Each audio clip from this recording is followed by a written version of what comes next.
The Rockford Board of Election Commissioners announces residents now have a new early voting location at Rock Valley College.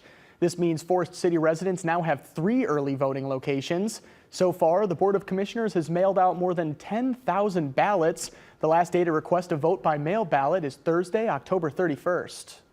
That allows anybody who's a student there easy access for voting, and anybody who lives in that part of town to not have to travel downtown, or just kind of make it easier for them to get their vote out.